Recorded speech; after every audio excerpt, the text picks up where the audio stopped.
And I am Presla Samari, your master of ceremony for today. Now, please let's all kindly put our phones on silence to avoid distraction. Now, moving on, we'll call Dr. Genevieve Sedalo, the program lead, to give us the purpose of grand gathering and the theme framing. Thank you. Distinguished guests, members of the university community, faculty, students, ladies and gentlemen, good morning.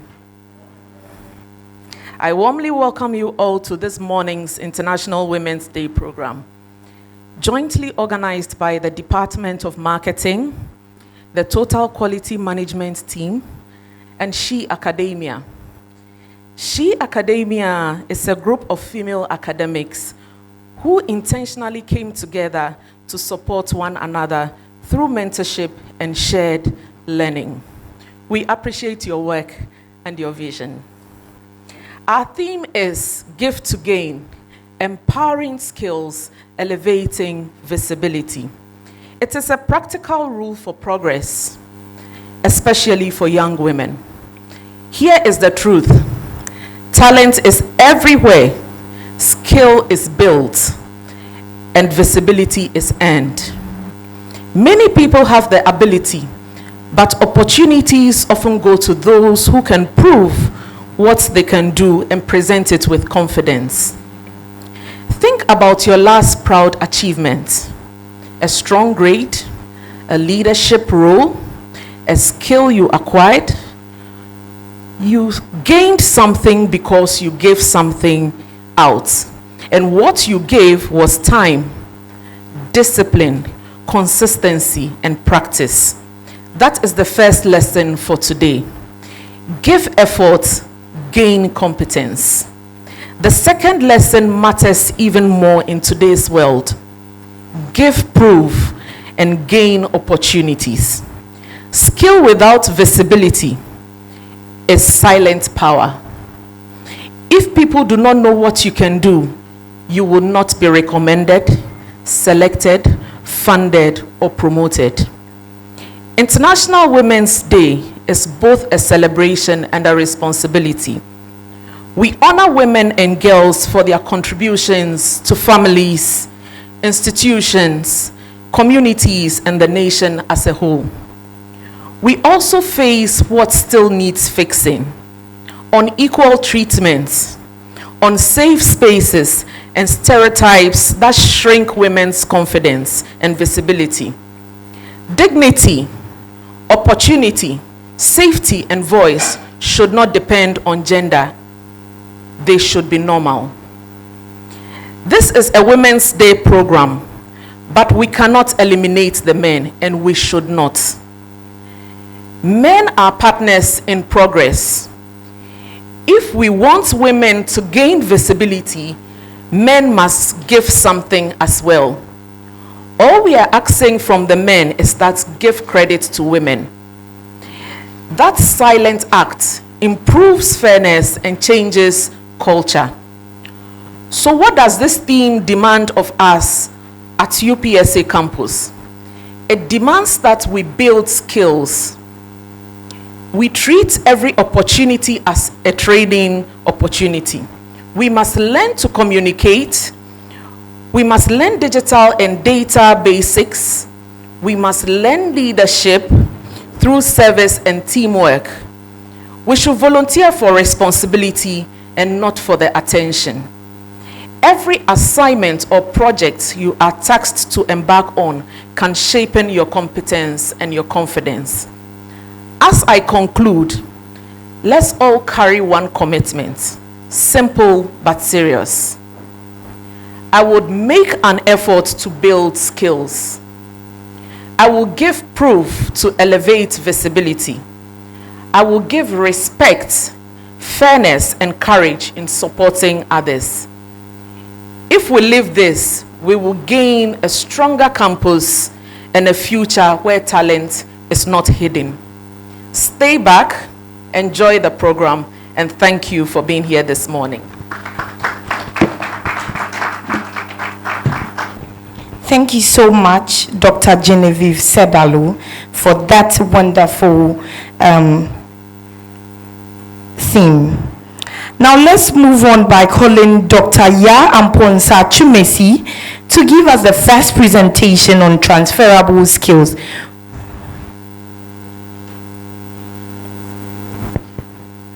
Okay, so moving on, we'll call Dr. Abraham Mensah, the Dean, to give us the welcome address. With a round of applause, let's welcome Dr.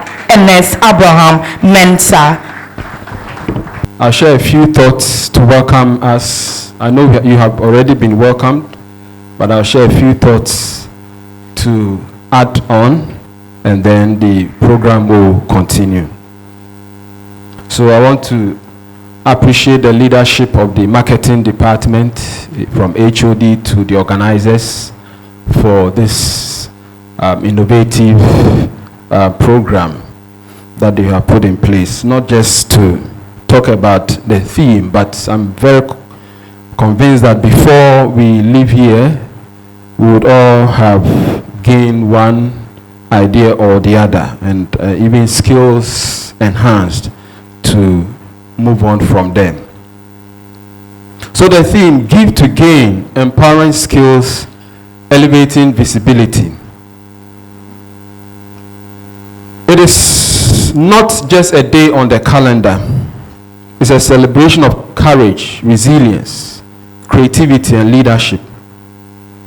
We celebrate women who wake up every morning determined to build a better future for their families, their communities, and their nation. And we know what our mothers, our aunties, our sisters, our cousins have done over the years for us to be where we are today. So on this International Women's Day, we are reminded of a powerful truth captured in our theme, give to gain, empowering skills, elevating visibility. When women are given opportunities, skills, and visibility, the entire society gains. If you believe that empowered women build stronger nations, please join me in celebrating the incredible women in this room today. Let's put our hands together. Oh, you can do better. The men, we have to do it better.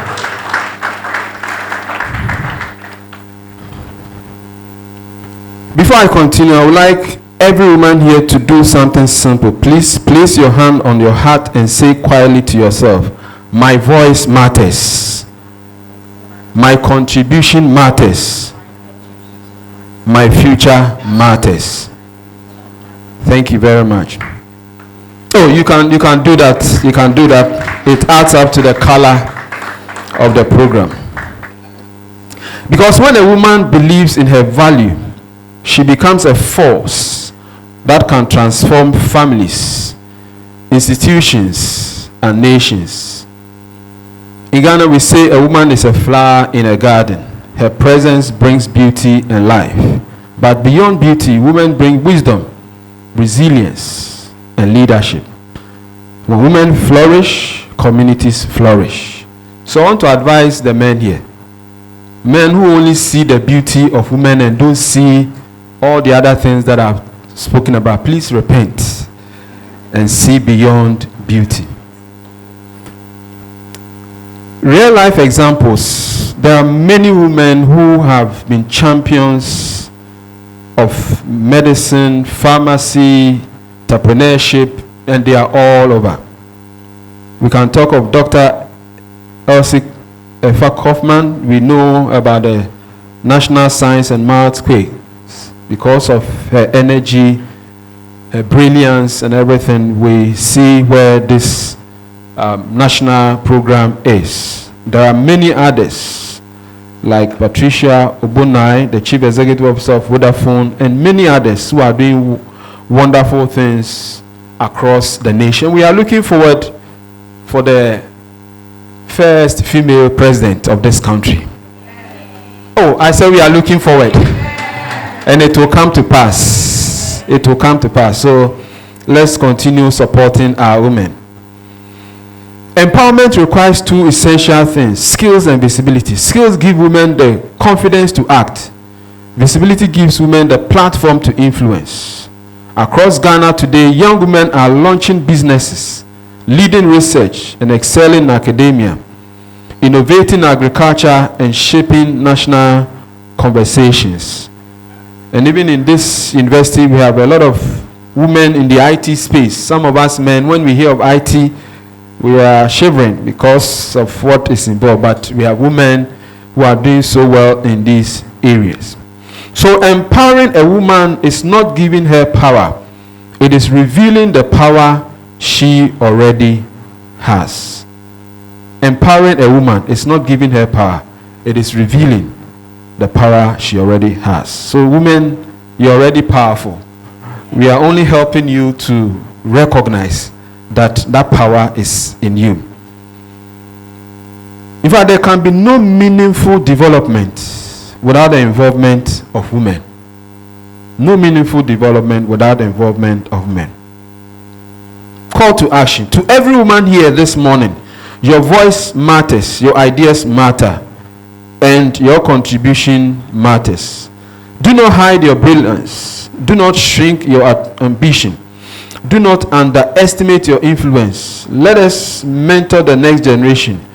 Let us support one another. Let us celebrate the success of other women rather than compete against it. And I know of a husband who was competing with the wife.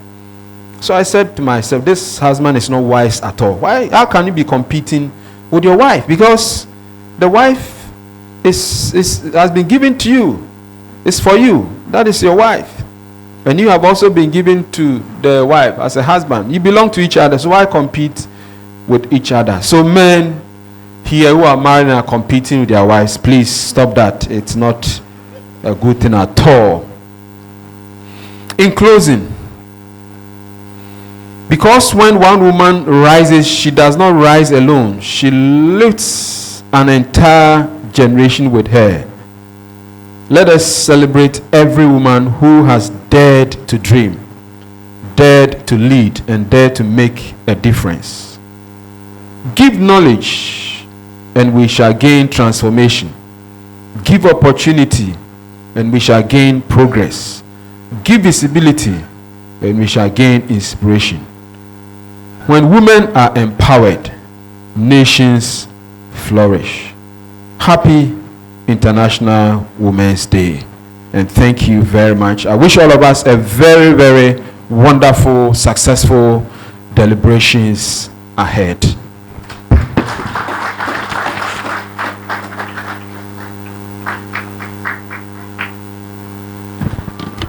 Thank you so much, our Dean. We are reminded that our voice matters, our contribution matters, our future matters, and do not underestimate your influence as a woman. Thank you, Dean. Let's give him a round of applause one more time. Okay, moving on. We will call Dr. Ya Amponsa Chumesi to give us the first presentation on transferable skills. With a round of applause, let's welcome Dr. Ya Amponsa Chumesi.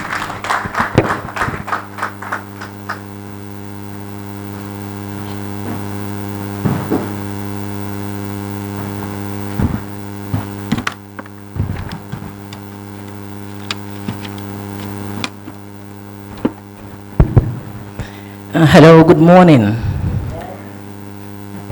and thank you for coming. Today, as we celebrate World Women's Day, I am delighted to share a presentation that speaks directly to what empowers the youth.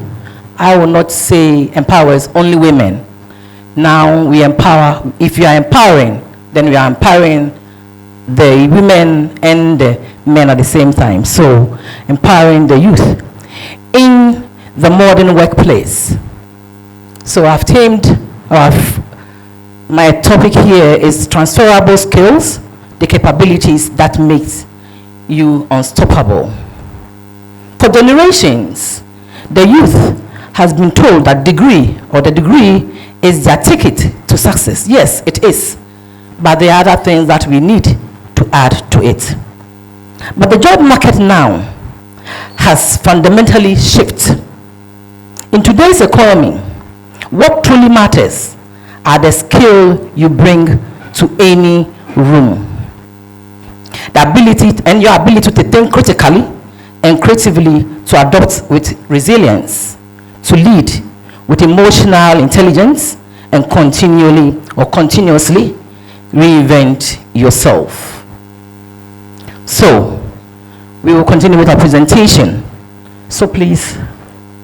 So today, what we will discuss, or what our presentation will cover, is we talk about the skills revolution, the 6 pillars of the skills that we have to talk about, building your skills and your path forward. So first, I'll talk about what the transferable skills are. When we talk about transferable skills, they are the abilities you can apply across different jobs, industries, or life. For instance, our life situations, and are not tied to the specific role. I will say that again.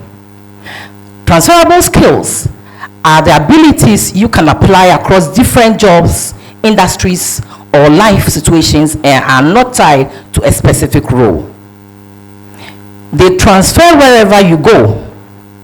You build them through education, work experience, volunteering, and everyday life situations.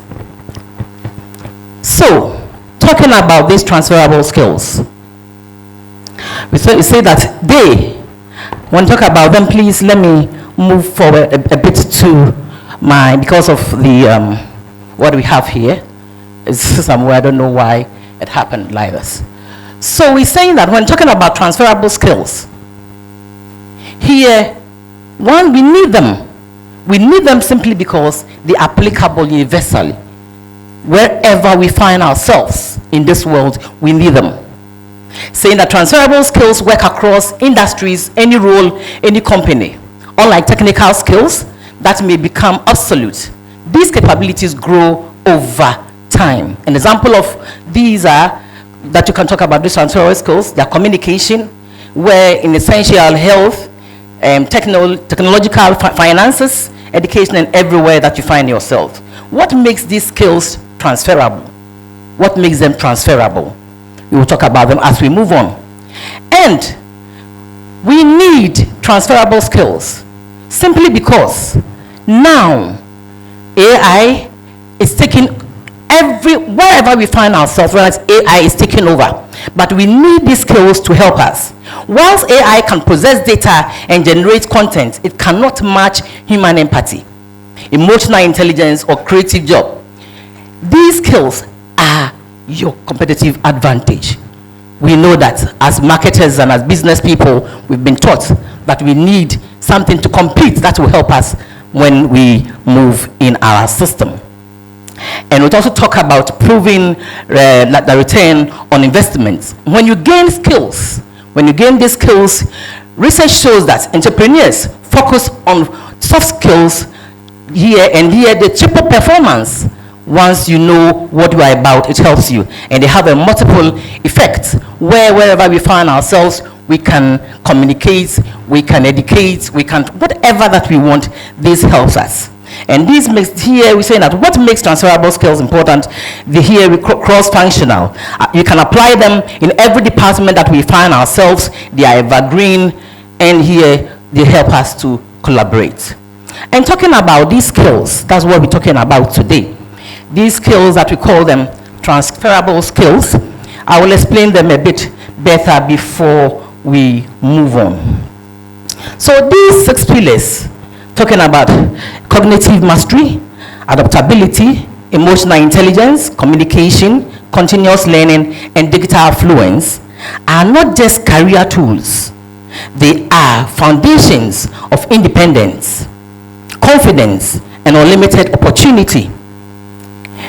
Here, they are able to help us. We are able to transfer them across industries geographical areas, wherever we find ourselves, in Ghana, where we find ourselves in Europe, wherever. If you are able to develop these skills, it will help us. And it also builds at our confidence. It does that. So let's explore together how to develop these skills, build our network, and create the future that we deserve. Talking about these cognitive mastery, we have to master cognitive. Here, it helps us to think, able to think and analyze things. So when we talk about this cognitive mastery, the ability to here disconnect complex problems, or we construct, we put complex things together. Here, identify patterns and make data-driven decisions. Here, we are able to think, ask questions, consider multiple views, and evaluate consequences before it happens. If you are able to think, or you are able to think creatively, here before a problem comes, you'll be able to solve. And it's also help us to do other things that the ordinary people or the ordinary student is not able to do. Here, some of the key things, it's critical questions. We are able to ask critical questions, pattern recognition, evidence. We have to be able to be evidence wherever we are, who see us. How to develop practice case studies, it's here debate and discussions, and data analysis projects. So when we are able to have a mastery over our cognitive, we'll be able to do all these things. And here, it will also help us, the capacity to generate new ideas, approach problems from fresh angles, and connect whatever you find out. In every area that we find ourselves, we're able to do that. So creative thinking is the energy or the engine for innovation and competitive advantage. It helps us to do that. So some of the key components here it helps us to divert or think critically, and how to develop them cross-discipline. Everywhere that we find ourselves, every industry, whether we find ourselves in the fashion industry, whether we find ourselves in academia, wherever that we find ourselves, when we're able to think creatively, it helps us to do that. And our second pillar is here, to adaptability and resilience. Adaptability and resilience. And when we talk about this, here, what do we think what we say resilience is, and how does it affect us? In a world where about 59% out of 100 workers will need training by 2023, that's the research that has been made, that by 2030, the world will move to a different field or a different perspective. Even though whatever we've studied, even though IT is there, whatever it is, if we don't, or we are not able to be able to adapt or to be able to do things differently, it will not help us. So that the adaptability here quickly, our ability to adapt quickly will help us move well. And here, building adaptability, here we need practical strategies to help us do that. Please, let's move on. And talking about the third pillar here is emotional intelligence. Emotional intelligence. In recent times, most people, we lack emotional intelligence. Whatever we do, most of us are now thinking like robots. But we say no. When we want to develop skills that will help us, we need to develop emotional skills. Whilst AI can process information, it cannot match human empathy, emotional understanding, and social navigation. So here we need this to help us. It enables us to manage our own emotions and understand others, making it critical for workplace processes. When we go to the workplace, we will need this to help us to move on. So please, let's move on. Talking about communication and collaboration. Communication now is the new way to go. If you want to move, you need to communicate and communicate well. And you need to collaborate. As an individual, you cannot do much. You need to collaborate with others to help with us. So the ability to motivate, inspire, and guide others towards shared goal, here we'll be able to do that. And how do we do that? Strategies that we develop. It helps us with you master communication. It helps us to communicate clearly. You'll be able to also adopt and deliver, and also learn or master the tactics of listening, because we need to listen before we can move on. And talking about digital fluency, yes. Now, AI, technology and the rest has come to stay. It has come to stay. So as people, as individuals, we need to master this to also help us. AI and big data skills top the list of the fastest growing competence that we have now. Understanding how to leverage AI tools while here maintaining human judgment is critical or crucial for our future. We need to master them, but we should not let it take over our lives and our minds. We need to, whilst we are using AI, we have to apply human intelligence and the rest to it. And here, continuous learning. Continuous learning. We need to continue to learn. Because if we don't learn, where will we be? So some of the skills that we need to adopt is to continue to learn and to help us develop. So here, building your skills, how do we do that? Actionable strategies and practical steps to develop each transferable skill system. How do we do that? 1, we have to learn. 2, we need to practice. Get feedback. Get feedback. Whatever that we do, have to ask people how it went or how it's going. Then we refine. If you have given a feedback, you need to listen to your customers, or you need to listen so that you'll be able to maintain yourself. So this cycle applies, talking about the learning, practice, get feedbacks and read. Apply whether you are learning, coding, communicating, or learning. Here, the pattern is always the same. So whatever skill that we find ourselves, talking about these 6 pillars, whatever we find ourselves, we have to learn, practice, and get feedbacks. So what are we taking home, or the pathway forward? The pathway forward. We have to start now. As people, as individuals, as students, we need to start now if you want to develop. We start now. We don't have to wait and say there's a perfect time. There's no perfect timing. Now is the time. Then learn continuously. Continuously, we have to learn. We have to learn so that it helps us. And here we build communities. How do we build communities? We need to network. So one of the pillars that we talked about is here collaboration. Collaboration, communication and collaboration. Therefore, we need to learn. We need to network.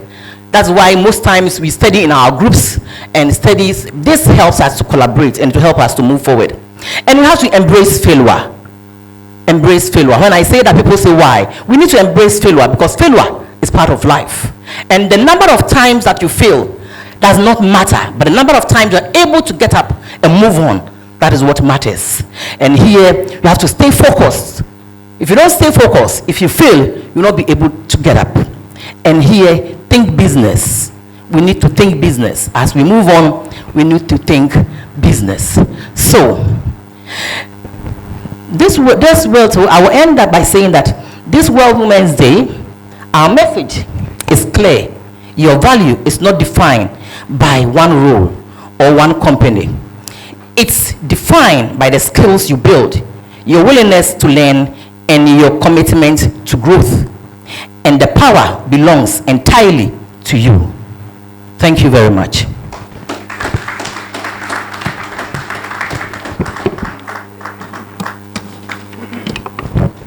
So, thank you so much, Dr. Yam Ponsa Chumesi. The power entirely belongs to you. Moving on, we'll call on Dr. Gifty Enyonam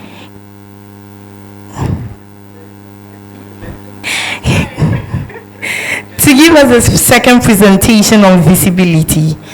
With a round of applause, let's welcome Dr. Gifty Enyonam. All right, so yeah, the name is Gifty Enyonam Katem P. Yeah. All right, so with the presentation, I like the aspect of failure. A lot of the time we think that if you fail, then that is it for you, but that is never it's very integral to life. So we are looking at the invisible genius, and this room is full of a lot of them, the unused power. So why visibility and leverage decide your career trajectory. All that we've said about skills is important, you must have them. But the other thing that would help you project that is the visibility. And if you are not able to shine light on that, then it means that all you are is an invisible genius. That is all that you'll be. You have all the knowledge in AI, you have all the knowledge everywhere. The one thing that you need to know is make sure that the world sees it. So let's talk about that. All right, so we say who is the invisible genius. We have a lot of people that I term the quiet stragglers. They are everywhere. They are in this conference room. They are also in our classrooms. You see a lot of students that are good, not only academically, but then in terms of skills, etc. But then they are quiet stragglers because they are unable to project that part of their life very efficiently. So we see them, the talent exists, but then the problem is how to shape that talent and make sure that the world gets to see that talent. Let's go. All right, so the other thing is we are looking at give to gain. So what then are we giving? You are giving value, and then in return, you as a student or as the strategist that we are being trained to be would gain influence. So once you are able to give value, then you gain influence. A lot of the time it is believed that if you are visible, then you are arrogant. That is not true, right? It's a huge misconception. So if we see someone who is affluent, someone who is assertive, especially women, then the other thing is you are arrogant. But I'm here to debunk that myth. It is not. You are not arrogant. So the truth about visibility is strategic positioning. So if we say that if you produce a product, if you do not market that particular product, the product will not be seen, then how much more you? So if you want to be seen, if you want to be known for the work that you do, then there is the need for you to what? To project it, right? And that is where the positioning comes in. So products are positions, products are marketed, but then there is also the need for us as individuals to be able to position ourselves effectively.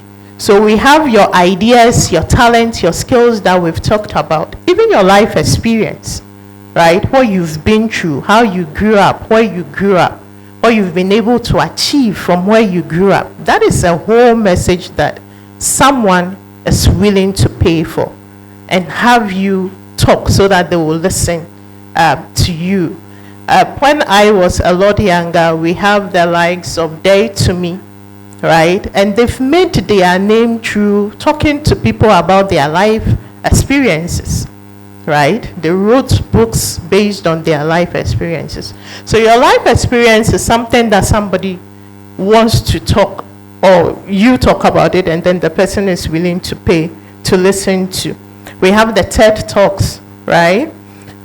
You have value to give, and then also consistency and solution. This morning I was looking for him in class, the person controlling, not knowing he was here, and what he was doing is what? Is giving, right? And what he gains in return is influence. So the next time that there is a program, I know who to what? Who to call. So you give, and then at the end of the day, you gain influence at the end of the day. So we gain trust, opportunity, and then also a seat at the table. We have a quote that it says that in African institution, visibility is often mistaken for arrogance, but silence doesn't kill impact. And that is the truth. If you bury yourself, a gold in the forest somewhere in the western region, Ashanti region, is buried in debt, right? In a hole. Nobody sees it. Nobody knows that it's a gold.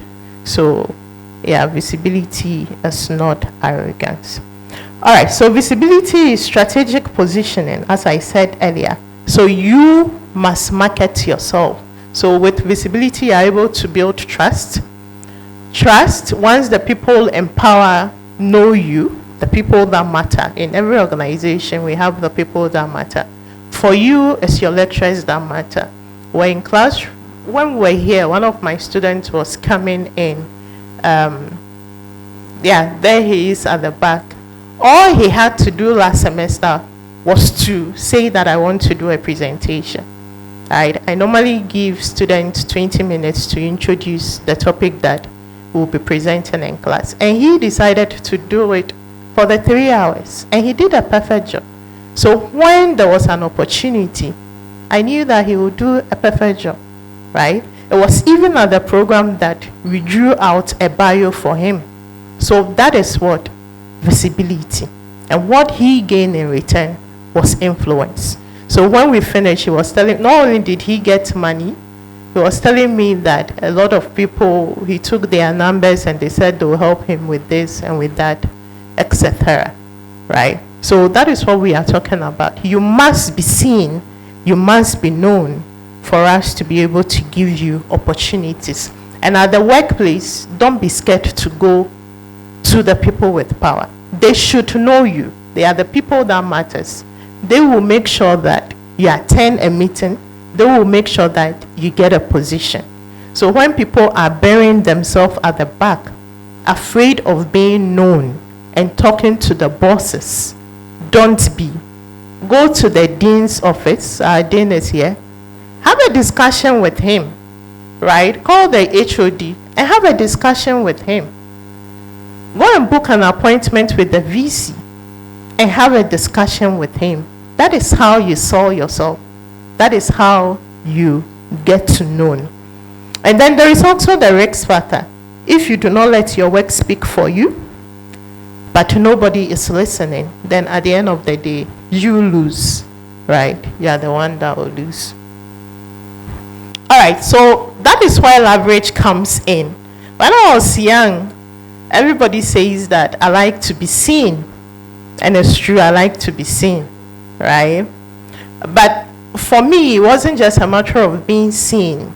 And the question I had to ask myself is, well, being seen comes to me very easily. I do not struggle to be seen. Now, what should I be doing there to be seen and to be seen in a positive light, right? And that is where leverage comes in. I know something. And all of us seated here, we know something. Whether it's to use Excel, whether it has to do with using AI, using Canvas, you know something. I have a student in my class last week. He said, I can do spoken word, right? That is visibility. I didn't force it. I just said, who can do it? And then he said, I can do it. So now if there is an opportunity, we all know who to go to, right? And then the next thing, he can do graphic designing. So he decided to redesign our poster. That is what? Leverage. He knows something. So then leverage is asking you, what do you know? Right? What do you know? What network do you have? So applying your skills to the relationship for a maximum impact, we have the skill leverage, we have the network leverage, and then we also have strategic leveraging with the AIs, the skills that you've just had. So all of us have leverage. With skills, you can decide that, and I'm an admin student, but then I want to look at something specifically in admin in another field, right? How it applies in a different fields, IT, for example. So that is what you leveraging your knowledge skills across disciplines, right? So you can do that. Networking, you have friends.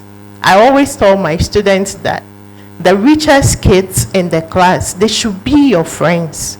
Their parents know people. Make it a point to know their homes and know their parents, right? Because their parents know people. That is leverage,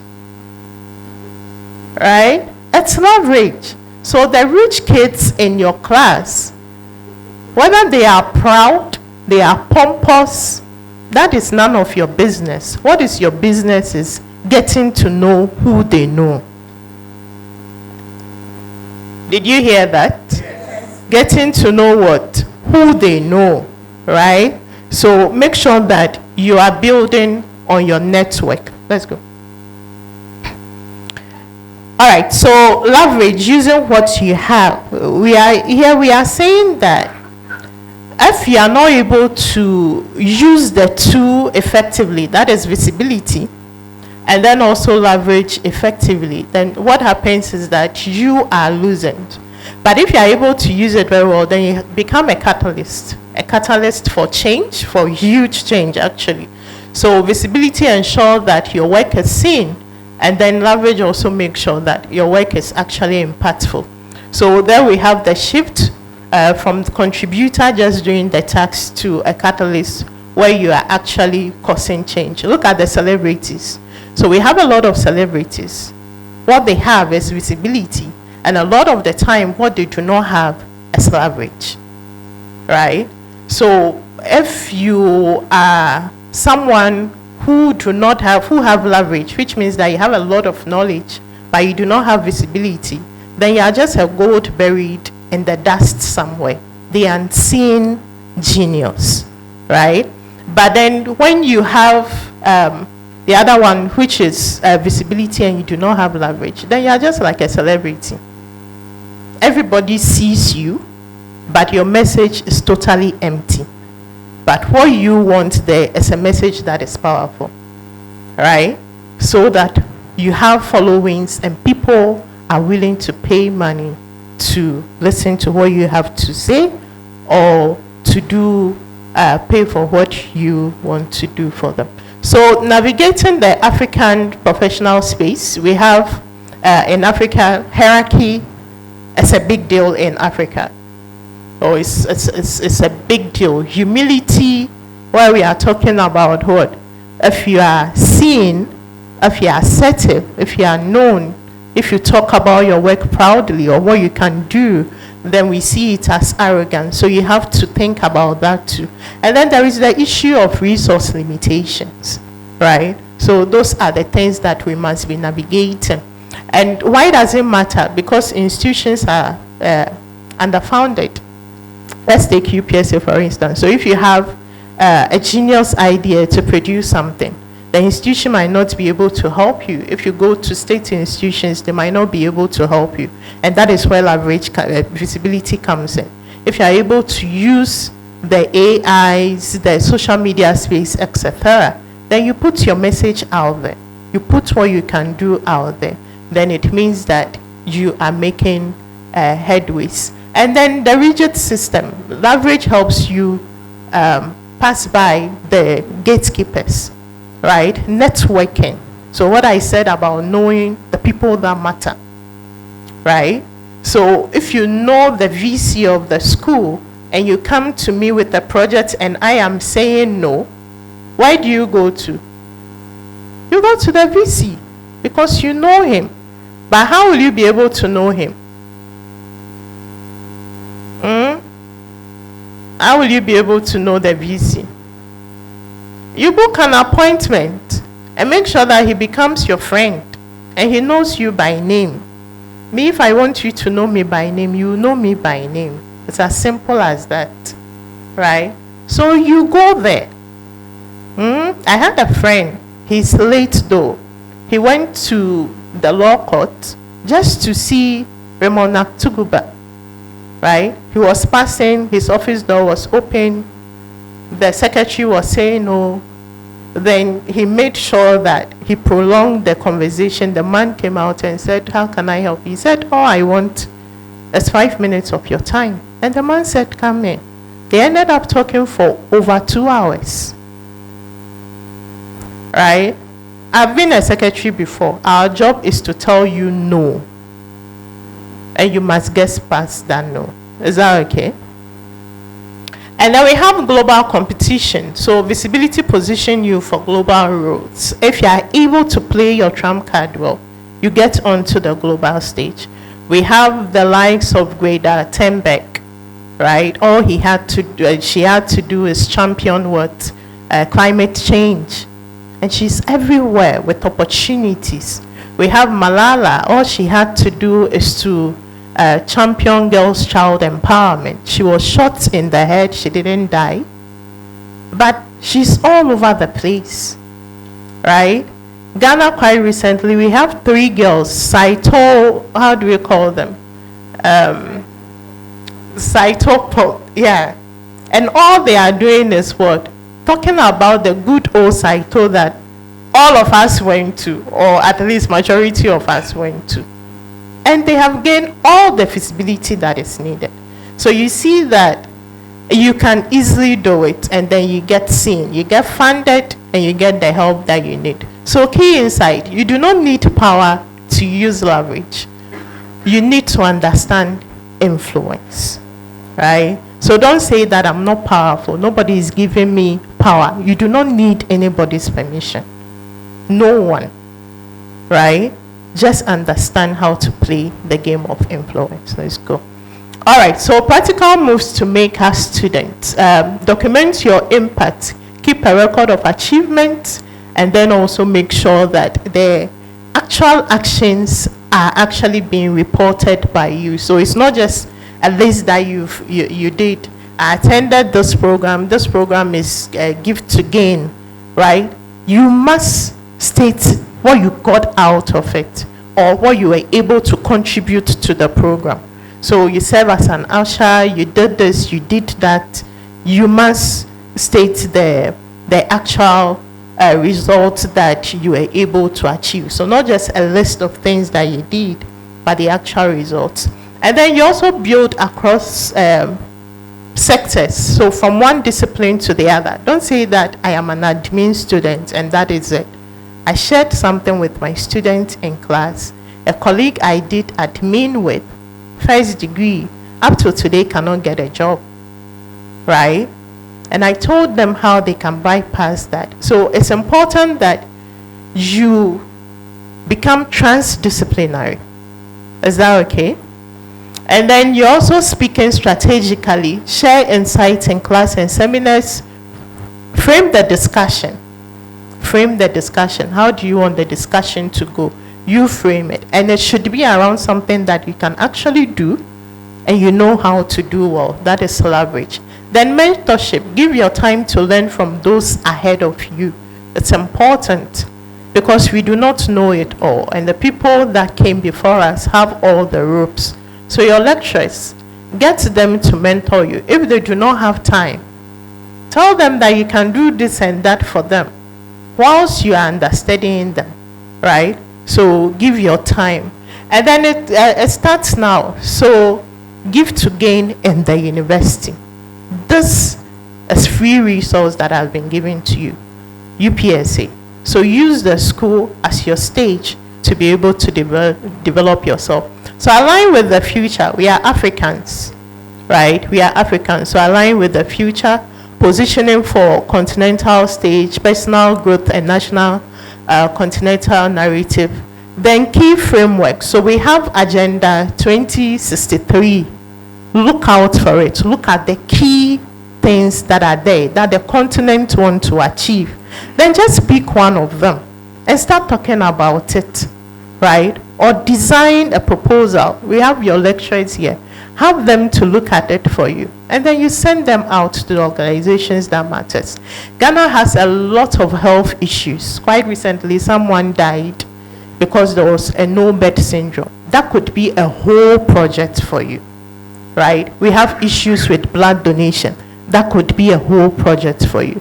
We have issues with greenability, you name it. The flooding in Accra every year, right? Then we also have AFTA, the African Free Trade Area. Take advantage of it. Do all the research, right? Then digital economy, it's also there. The SDGs are there. So pick one. Quality education, and then run with it. Is that okay? Then the goal, or position yourself not just as job seekers, but also as builders of the continent. Make sure that whatever you are doing feed into what the continent is striving at, right? All right, so don't wait to be discovered. A famous quote: if you are not visible, you are invisible. Full stop, right? So it is your job to make sure that you are visible. Call to action: let them see you, let them feel your impact, give your value, gain your future. Then finally, you're not just a student, you are a strategist. Thank you very much.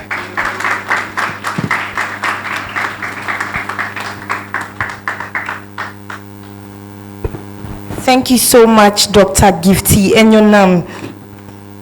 And we are reminded that we are supposed to give visibility to gain influence and also leverage on the visibility to become a catalyst. Thank you so much. Now I can see that the room is getting heated and we have a spoken word from Seto Clenham. So with a round of applause, let's welcome Seto Clenham.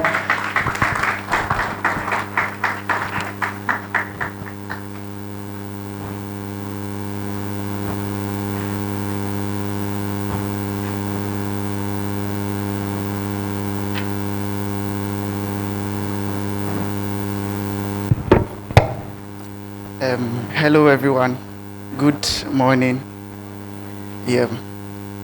I'm coming to give a piece, that's give to gain.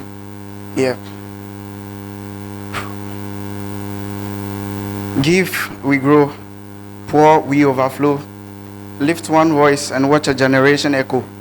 They say Gen Z, I say Gen now, not waiting for tomorrow, we building somehow.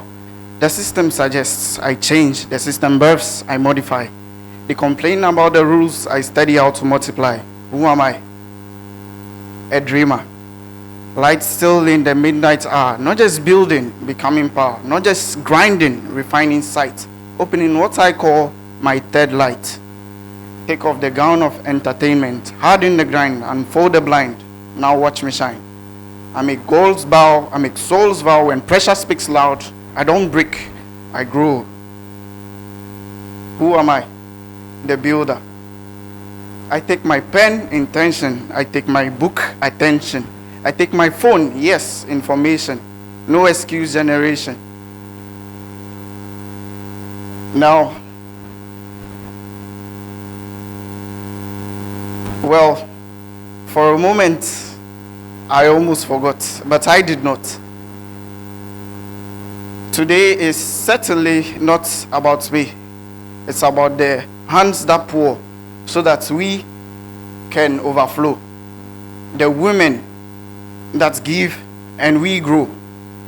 The mothers that stay strong so that we can stand tall. The lecturers that push us until we refuse to fall. Now that's it. Skill is power, and power, when shared, multiplies.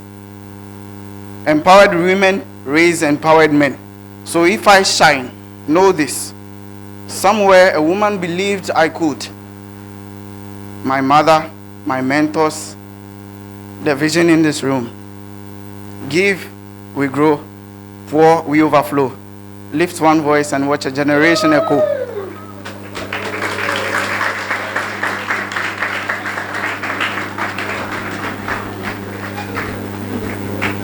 Lift one voice and watch a generation echo. Who are we? We are builders. And guess what? We are just getting started. Thank you all.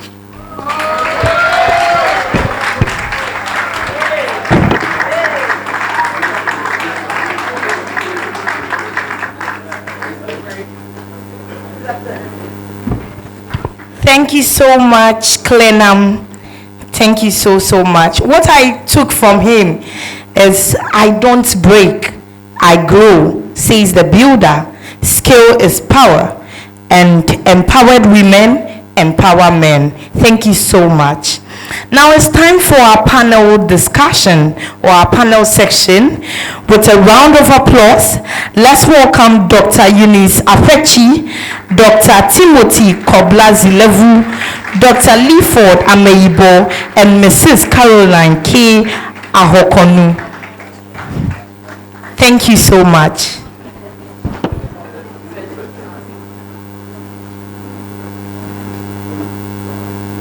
Yeah, is this working? Yeah, it's okay. That's this way. That's your way. We are making this highly practical. where we are getting those in the field talk to us about what they've been doing with skills and then also visibility. So my very first question would go to Dr. Petty, where I want you to elaborate on the topic, what does visibility means to you as a woman? And this one you can make it more general to include both genders. So what visibility means to you as a woman in today's world? Thank you. Dr. Petty, your question. Thank you.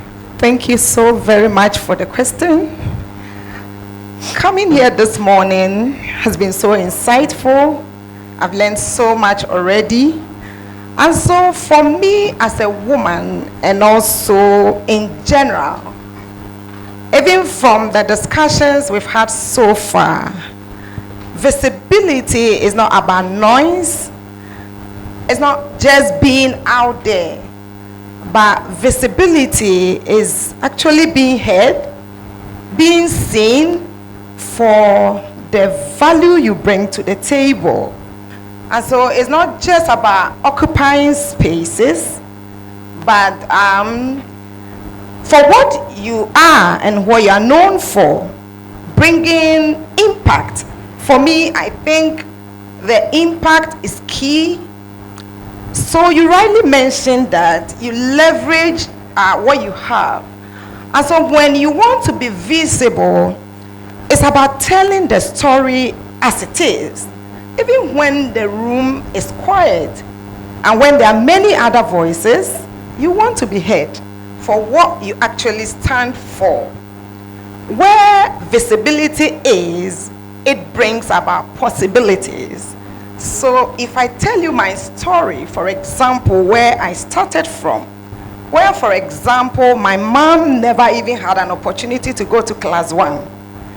And for me to have been able to come this far, I think visibility will bring inspiration to people, saying if she's been able to do it from that background, then of course I can do it. So visibility is not about noise. It's about responsibility.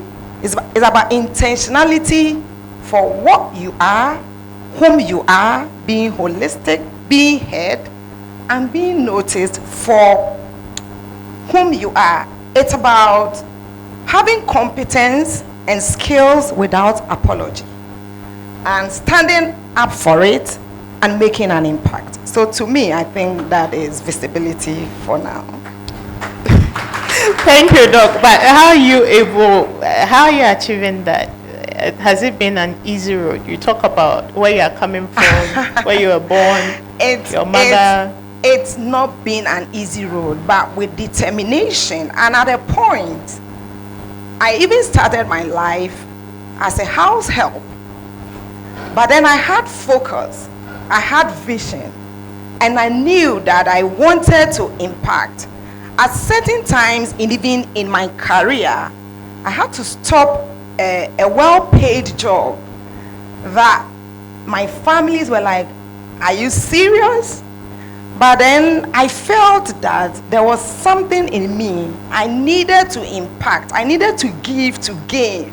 So it wasn't about myself, where I needed to reverse a bit, come forward, and then move on the path. And I keep telling my students, I was very happy when you mentioned that they should not be job seekers. All right? You would want to build useful careers, and eventually it becomes a calling. Okay, and so it's not been an easy road, and that's what we also stand for. In fact, total quality management is about continuous improvement, knowing why you exist, being useful, gaining acceptance, and then begin to grow. So it is not an easy route, but then with vision, mission, purpose, you attain it. Thank you. I like how you link the give to gain to our lecture 1, isn't it? Right? You must be useful, and then you're accepted. You gain influence. That's perfect. All right, with Dr. Tim, I'm coming to you. Why do so many young people, why do you think that so many young people struggle with issues of visibility? Someone is just a quiet struggler. Why do you think so? You were once a student. Yes. I really fit into this very well because once upon a time, you can't see me speaking in public. Like, I struggled, especially I happened to attend UPSA, in fact, IPS. Now, once upon a time, I was given the opportunity to present to my colleagues, and you have no idea, I couldn't present that day. And that was the last time I told myself that this will not happen again. And it wasn't by chance, because I realized that sometimes it's because of fear of criticism. People are scared that when they present or talk in a particular manner, they would be laughed at or chastised by their own colleagues. So one of the main reasons is because people are scared of criticism. Again, another thing I also realized was that, yes, you've seen your colleague present so well. For that reason, you are comparing yourself with that particular person, forgetting that you also have your own capabilities, you also have your own strength. So go all out. In fact, and that's one of the key things holding a lot of people back. You are refusing to go all out. Nobody's holding you back. Say what you want to say it politely, think through it properly, and I think that you will do well. Take baby steps, bit by bit. Now, another thing again, because of this fear, what I personally did was that I started speaking to myself. I started presenting to myself. Now I look into the mirror, speak to myself, present to myself, and gradually I am here. It will interest you to know that I am still learning. It is a continuous process which TQM is built on. So yes, I think this is it. This is a personal experience. Yeah. I think I identify with the mirror. You know, I transitioned from the office to the classroom, and Prof. Joshua, he once called us to his office, and then he said, the easiest way to get better is to use your mirror, right? Stand in front of your mirror and then make all the mistakes, because the truth is your mirror will not lie to you, will it? What you look like is what your mirror is telling you. So I totally identify with the mirror. I still use the mirror, and then I also use my phone, record myself, you know, play it back to myself, and then so you have technology, you have your mirror, use it. Thank you for that. Question 3. Hi, Caroline. All right, so how can young people build visibility actually without feeling like they are bragging? When we look at the African culture, if you are assertive, then it means that you are arrogant. I have been called arrogant, so I have a piece on I'm not arrogant. So how do we, deal with that big demon in the room, arrogance? Thank you. Well, I would love to add a little bit to Dr. Zilevu's contribution. The fear of being insulted or being called names is one of the things that will make you feel like I don't want to be visible. I have 2 great examples to probably inspire you or encourage you. First of all, our former President Nana Addo Dankwa, and then our current President Mahama. What have we done to these 2 presidents? We have insulted President Nana Addo a lot. Today, he has finished his course. He has led us. He has made policies that have affected us, whether positively or negatively. He has led Ghana somehow. He has lived out his leadership skills before us. And then we have President Mahama. We insulted him in his previous regime, and then he told him that he's a dead goat. He told us that he's a dead goat. That is resilience. That is tenacity to me. That you will use to kill that fear of failure so that you can stand out. And we brought him back. Didn't we bring him back? Most of you voted for him, right? Didn't you? Let me hear my students, didn't you? Exactly. And so if he listened to our insults, would he be our current president now? We say we are enjoying economic stability now, right? Yeah. We love it, right? This current 6 March, what did I see? The whole nation in Ghana just say, hey. I've not seen that in a while. Yeah. But it looks like for once you are happy you are a Ghanaian because things are getting better for us. And you can see that the economy is everything. So you have someone you have insulted in the past coming to make decisions that are affecting you positively today. That should encourage you to say, I also want to stand. I don't care whether they insult me or not. It is your skill, that special value in you that we want to see. Let us insult you for it, but you be visible with it. Impact our world or impact Ghana with it. Now coming back to my main question, I went to steal somebody's question. Coming back to my main question. Okay. Without bragging. I think in your presentation, I remember very well, you made a statement that visibility is not it's not arrogance. Now, visibility will not be arrogant when you communicate value the right way. Now, let me give an example of one church sister. She went to the US, and of course, by the grace of God, she's very rich. Her family is booming. Every now and then you go on Facebook, it's all the vanity fanfare. The richest clothes she's wearing, the shoes, she's showcasing her family, nothing. So that is all it is. She has to showcase us. Then I go to Tenny Agani.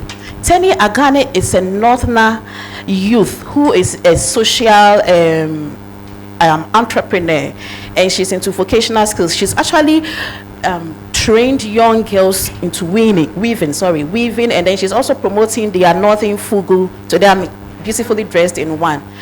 Tenny Agani every now and then is showing. She's recently built school for children, and I go to her Facebook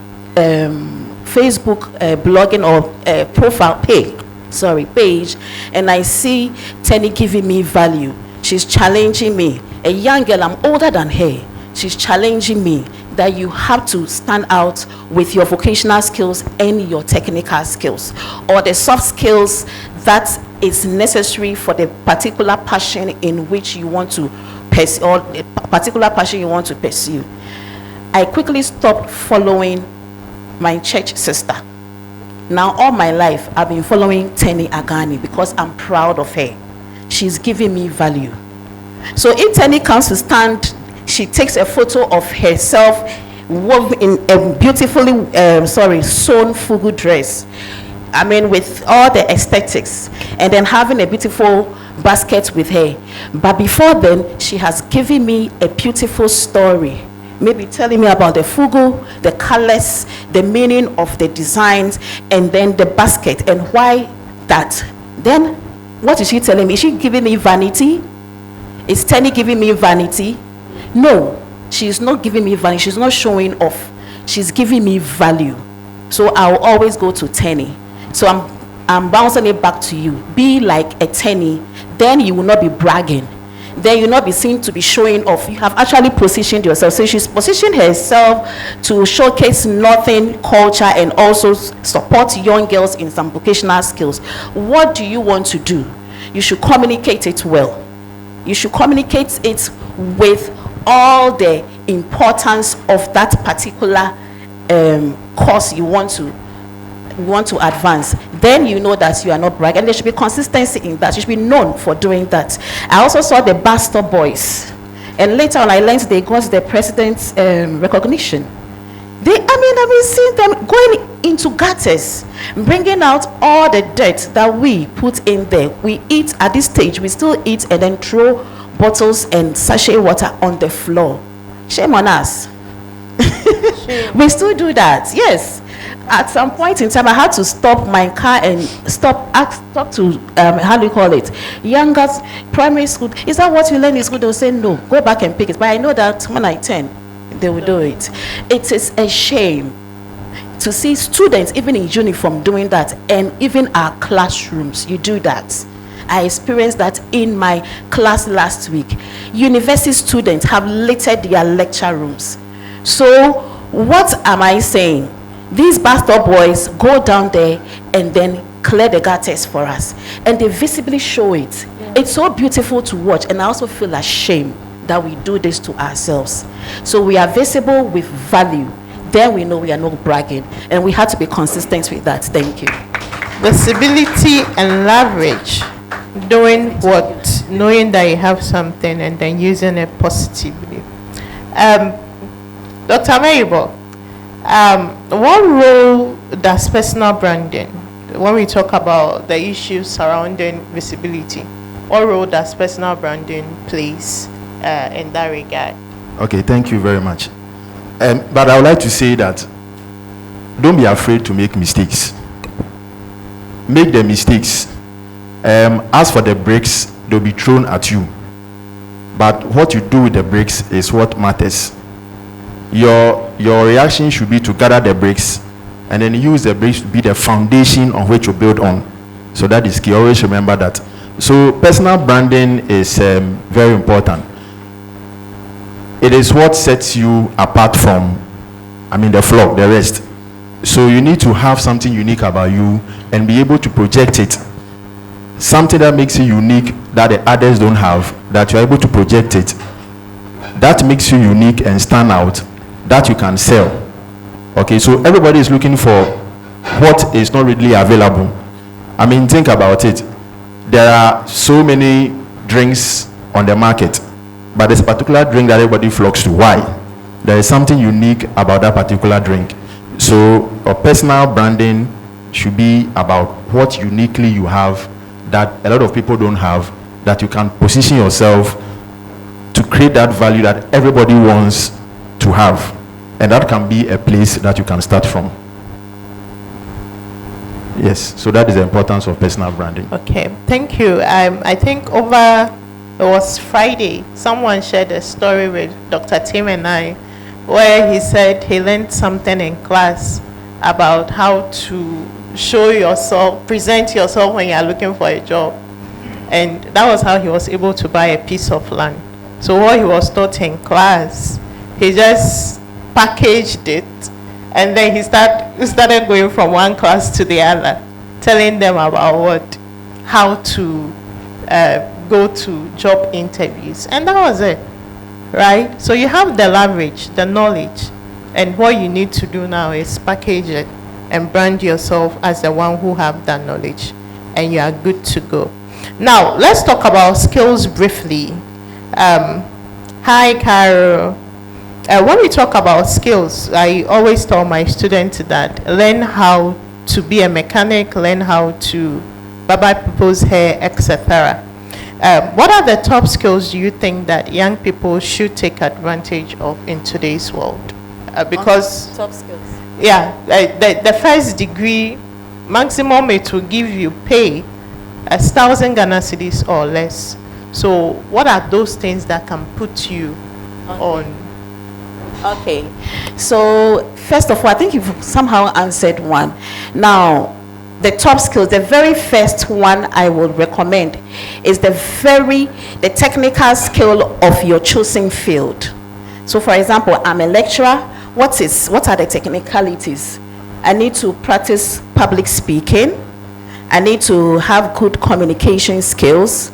I need to have good interpersonal skills, listening and all of that, pregnant in the interpersonal skills. I need to have some good negotiation skills as well, because sometimes my students will come negotiating conflict management, etc. So your choosing field of specialization should be the first area of as in guidance as to the first skill you should have. You should know the skills that apply there. or the main skill that apply there. And then secondly, I would say let's go for digital skills, because now we are in a digital world. You should be skilled when it comes to digital marketing. I just mentioned 10 years. If my church sister knew how to market herself, well, she'd probably bring in something of value to her, or the vanity. But if you have some digital marketing knowledge, you will be able to promote not just yourself, but also your value, whatever you are putting out there, your skill, your vocational skill, your technical skills, or both your hard and soft skills. Now, your vocational and technical skills are your hard skills, and the soft skills are the communication, etc., and even the digital skills I'm talking about. But they can also be technical depending on your area of specialization. And then we can also look at financial skill. We should know the bonds out there. We should know the how do you call it? T-bills, etc. We should be able to manage our finances so well, because we know that in that part of the world, I mean, every now and then we are being controlled by what? Is it the bombing? International external shocks, exactly. And so it's very important that we put some buffers around us with that financial skill or knowledge. And I also AI. I think I didn't go back. Let me go back to AI. Now, AI, you are the man. It's man who developed AI. You have to have dominion over AI. You don't have to let AI take over. You have some skill. Know the kind of questions you ask AI. You have to manipulate, AI to give you what you want, not AI pushing you around. So you should have that skill. I have seen that people that have been AI entrepreneurs in that field, they know how to, the skill to command AI to give you what you want. Whether you like it or not, it has come to stay. We can't take it out of us. Okay. So I'll end here. Okay. To add to that, the vocational skills are very important to me, right? So your ability to know, I have signed up to learn how to sew at this my age, right? When I was younger, I had all the time, national service, etc. Had a lot of time, but I was just watching movies and sleeping and eating. I am now signing up to sew. You have a lot of time. Sign up, crocheting. You go online and one crochet dress is going for as much as $2,000. That's money, right? So learn the vocational skills. Learn how to cook, how to clean. You can have your own cleaning company. That's a lot of skills there, right? And then, Dr. Maribel, how can young individuals, young adults as we have them here, invest in skills development with the limited resources that we have? Because the money is not there. So how do they do it? Okay, so International Women's Day, right? Yeah. Yeah, so International Women's Day, I was watching the news item yesterday, and I saw young women who are entering into what you would have called the traditionally dominated male areas. I saw women who were welding. They were welding, and one lady was talking about how the men who came to her shop they didn't trust her to do the right job, but as she did it, they came. And I also saw some other ladies who were now at the filling stations, who were the ones checking the fuel gauges and all that. And the station master says that he trusted the ladies more. Okay, because they are more punctual and they are loyal. Okay, so what it means is that now women are breaking all the stereotypes and the barrier. We virtually have no walls, no barriers anymore. You can do anything that you want to do apart from your own interest. Okay, so you can do anything. And then one thing that is also important, I always say it, is that these days your first degree is becoming a universal qualification. It doesn't mean that when you finish your first degree you are going to do any job that is in reference to what you did in school. Okay, you gain universal knowledge.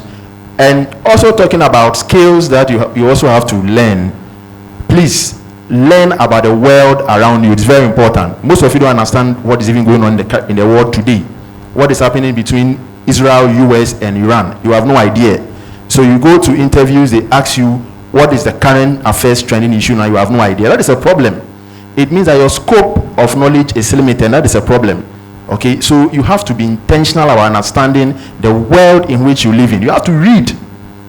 Put the AI, generative system down and pick your books and read. Very important.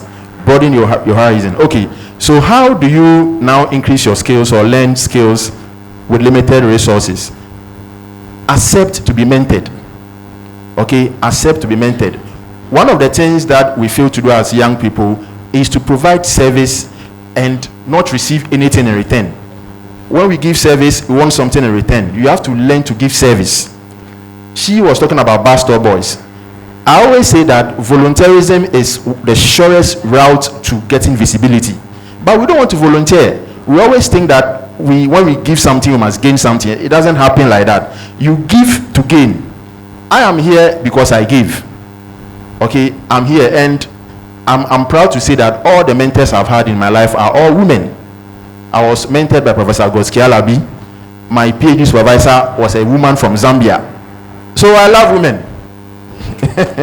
Okay, so all my mentors are women. So I'm saying that you need to put yourself to give a service. Allow yourself to be mentored. That is how you can learn a skill. All right. And in the face of limited resources too, now online there are a lot of free courses you can take. I'm sure most of you know about Coursera. Okay, so Coursera is there, Udemy is there. Our famous YouTube is even there. All you need to do is your headset, get your notepad, and listen. There are YouTube courses that runs for like 3 hours, 4 hours. I always say, if you want to learn how to make a bomb, you can learn it on YouTube. These days we have no excuse. Everything you want, you can get it. It's about your willingness to learn. So you can learn how to code, how to write programming on YouTube. You don't even have to pay any fees for any computer studies. You can just go to YouTube and learn. But the question is, are you willing and ready? There's an old sage that says that if the student is ready, the teacher will appear. Is the student ready? That is the question. Thank you. Is the student ready? Who are you following on TikTok? Who are you following? Dr. Zularu, how do we build confidence? And I'm happy that you are answering this because of the experience you shared. So how do we as young people build confidence, since a lot of us already have the technical know-how? How do we put it out there? All right, thank you. When it comes to building confidence, it goes a long way, guys.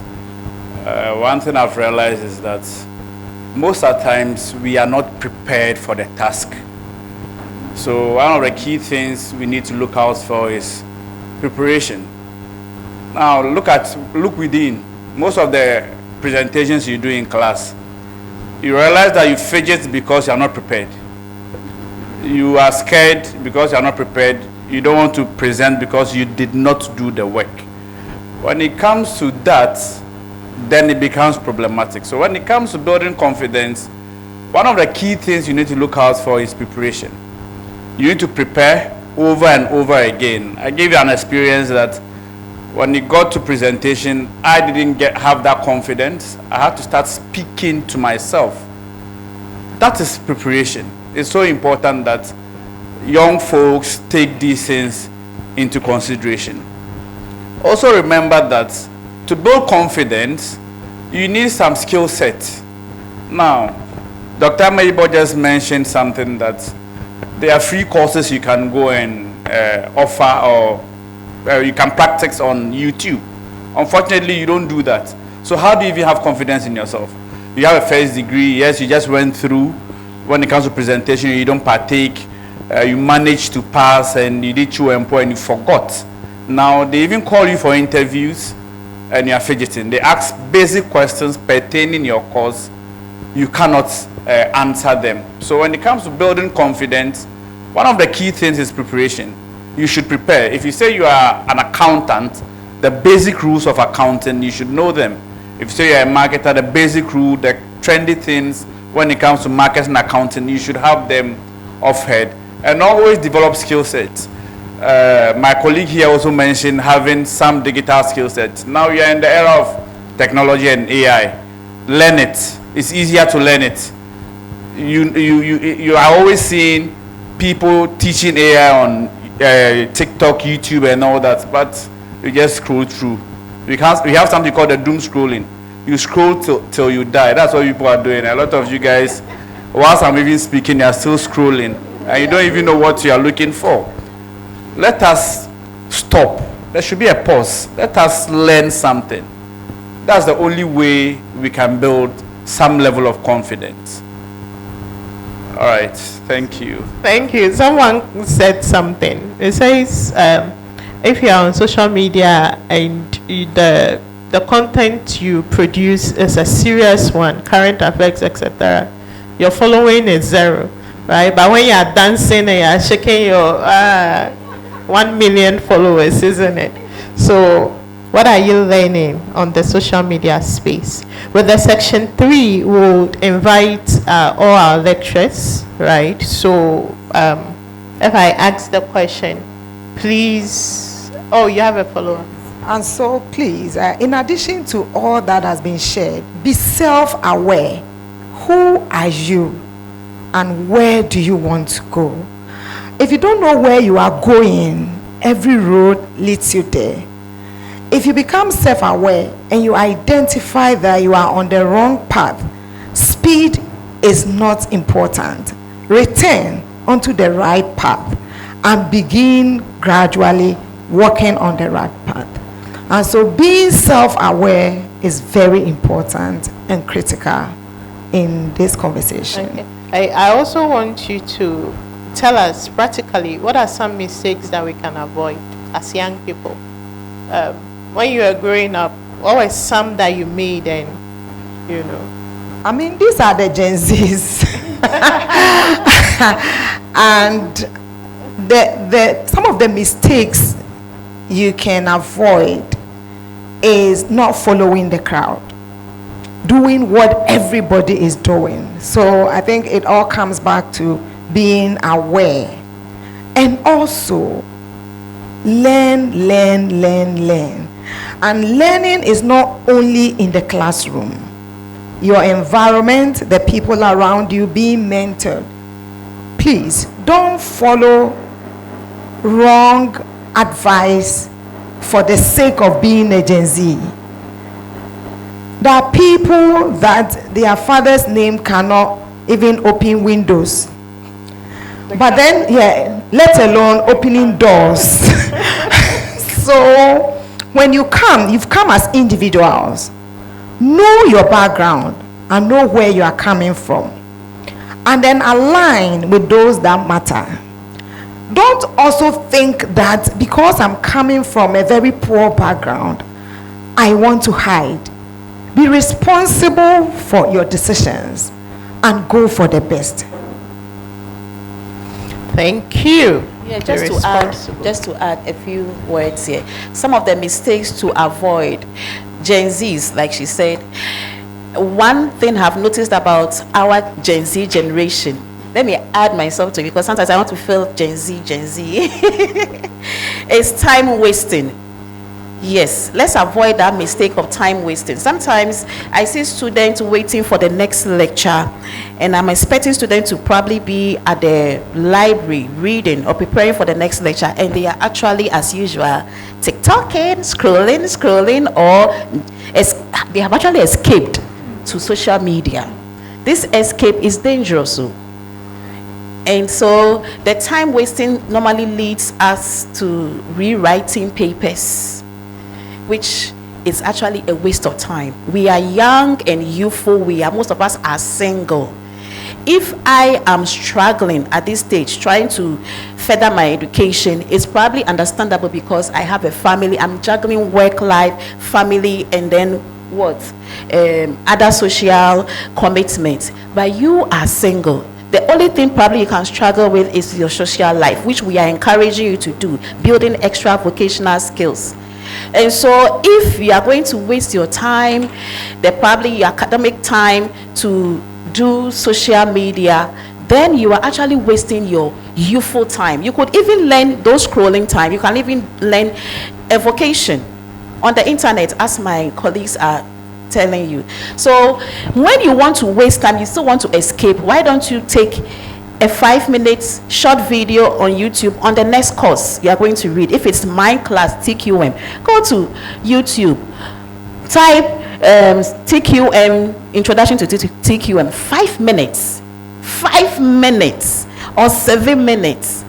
Just listen to an overview of TQM. It will help. I asked students last week, did you prepare before coming to class? And they said no. You're coming to a class for the first time, you didn't find out what the course is about, what it entails. It's a waste of time. And you go to class, students are actually scrolling, waiting for you the first time. And so let's avoid the time waste.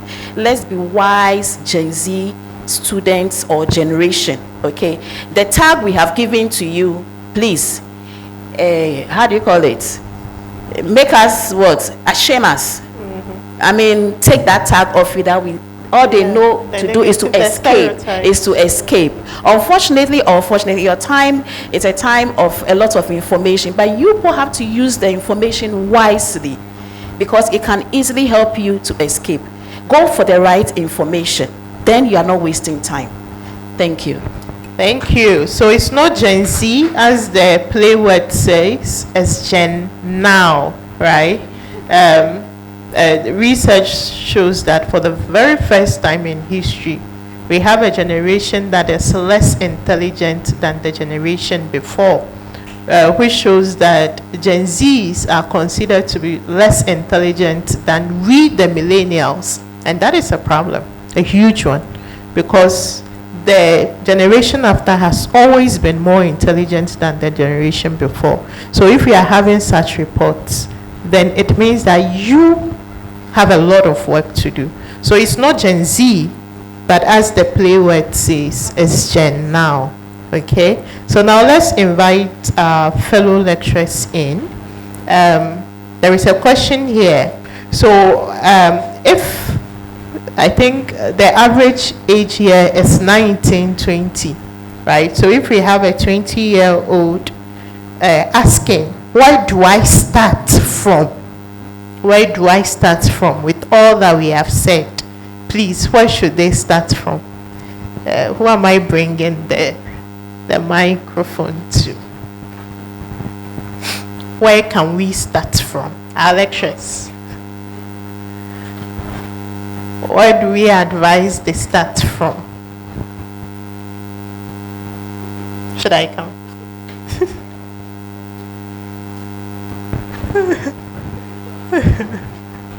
So I'm coming.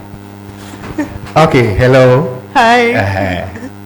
Hello. Hi. Yeah, you start from where you are. So examine yourself from all the pieces that you've been given. Where do you stand? So that you can make amends. If you are the type who has been wasting time on the social media, as majority of us are in that category, and you want to change, just examine yourself and take the move. This is the right time to take. Thank you. Thank you. So you start from here now. Okay. Today, this very hour. Thank God we have two lecturers here, females, so they will take this. So how can women, that stereotype that we are always competing among ourselves, they said women are their worst enemies. I do not believe in that, but it's a tag that is there. How do we remove that tag? By lifting others up whilst we also lift ourselves. Oh, thank you. I think that we need to stop worrying about being seen as we being our own enemies. He mentioned the fact that women have mentored him, Dr. Ameyibo. If women have been able to mentor a man, why do you think a woman can't mentor another woman? I have benefited from both men and women mentoring me. So I think that we sometimes also worry too much about, I don't want to approach this woman. What I have realized is that students, female lecturers have a stereotype. Okay, students have given female lecturers all sorts of labels. They are not friendly, they are too strict. If you continue to see female lecturers like that, which is not the fact, it's based on stereotype, and even if female lecturers are indeed more strict, there's nothing wrong with it. It's because they expect appropriate behavior. So if we see them to be approachable and we know what we are about, we would be more comfortable approaching female lecturers with our issues. And if to us they are not there to compete with us, we are not there to compete with them in any way. Sometimes I tell my students, you can't show me anything. Sometimes, I don't know, they feel that you know what I'm talking about. You need to be able to approach your female students and your female lecturers, and stop thinking that women are their own enemies. She's too strict. That's for women. See them to be lecturers you can learn from. And I think that is how we can benefit from mentorship. Solid. So we are your mothers, your sisters, your friends. See us as such. Thank you. So I think what I will add is that we have to admire to learn instead of envy to criticize. As women, if you see a woman doing well, just admire. It's called tacit knowledge. Even if you don't approach the person, you can learn from afar and learn rather than, she's this, she's that. No. Concentrate on the positive part and leave the negatives. Thank you. Concentrate on the positive and leave the negative. Do young boys struggle with, you want to? Oh, okay. So do young boys struggle with, I don't think that stereotype is there, but we'll have Doc. How do we, young men, how do they avoid competition among themselves? Lift each other up, yeah.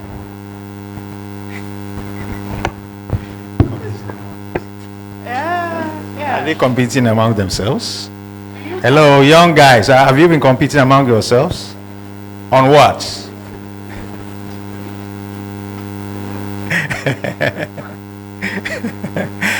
If you are doing that, competition along what lines? That is where my issue is.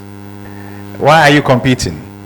If for in a good light, positive competition, why not? If, for instance, you see that a colleague of yours is doing well academically and you wish you were there, approach him and learn from him. I think that would be better than to engage in unnecessary competition. I am not into that. Is it some ladies that you are you've seen that he's got a nice girlfriend, so you also you want to go and snatch that lady from her or what? No, that shouldn't be that is a negative thing. So it's on a good note. You've seen some good things about your colleague guy and you want to learn from him. Approach him nicely and get the needed help. That's my take on that. Thank you. So as we learn, we improve. I'll take the final thoughts from our panelists and Okay, so what I would say finally is that you have, as young people, especially as women, and particularly about the women, you don't have to be afraid. You don't have to be afraid. There are no limitations as to what you can do. Okay? Aspire high. Anything you want to do, aspire to do. And don't think about any role or any function as being only reserved for men. If you have the interest and you desire to do it, you can do it. Just seek the information. Another important thing too, don't leave school thinking that, like I said, what you learned is in school is what you are going to do out there. Okay, I have seen people who did business like you are doing, and out there they become agric people. They are doing farming and they are exporting their product. but they didn't do agricultural science. How did they do it? They went to learn. Okay. Then the last thing I will say is that instead of competition, rather cooperate. Right? We are going to do a lot of things in cooperation than competing. When we compete, sometimes it becomes a little bit toxic, right? And the end result is not good. Like Dr. Japan said, some competition is good, but negative competition is a problem. It becomes corrosive. So we should strive for more cooperation than competition. It doesn't really take us anywhere. All right, thank you. And then we should, as women, we should recommend each other. The UTAG people recommended me to be their publicity manager to help them publicize their program. That is next week. So you are all invited next week again here, same place. So we should recommend each other.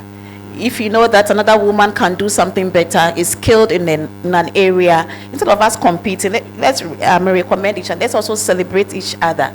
I saw Dr. Gifty somewhere on a bigger platform, and I told my colleagues, hey, I saw Gifty, and then we celebrated her on the page. So we should do that. You shouldn't compete, and because we are all unique. I have a special skill, she's not having it. So I need her, she needs me.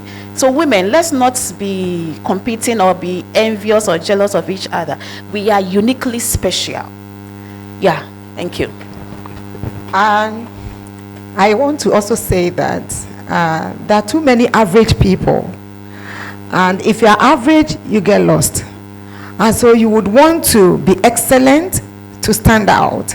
Again, when someone criticizes you constructively, we should have teachable spirit to appreciate the constructive criticism, so it will help us to improve. And so let us not be too reactive, but rather be responsive. Examine the issue, go deep into it, analyze it, and see yourself in that, and then you can respond. And so let us also be ready to accept criticisms when they are constructive. They help us to grow and to change. Thank you. Thank you. So guys, with all my colleagues said, summing everything together, I would say take the leap, invest in yourself, and you will thank your future self. Make sure you invest in yourself. Start today, and you one day thank your future self. Thank you.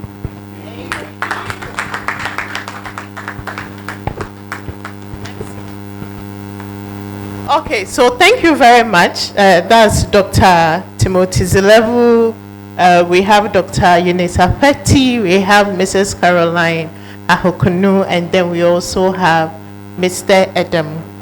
Dr. Adam Kojo Ameibo. Thank you so much. But I think Giving to Gain, being the maiden edition, has been so insightful. I have learned so much this morning, and I would like to say that we are calling for more. Let's have a community of women where we can share, where we can build each other up, where we can learn from each other and continuously build one another up. Organizers, thank you so much. Students, we appreciate your coming. At the end of the day, for me, what I'm taking home is about visibility. Being visible is being heard, being acknowledged. It's not about noise, it's about impact, how well you build others up. Thank you so much for coming. I think I'm doing the vote of thanks. Thank you so much for coming, organizers. Thank you for putting this together. Sincerely insightful, and we hope to see you. Happy International Women's Day. A very pleasant day to all of you, and all the very best. Thank you.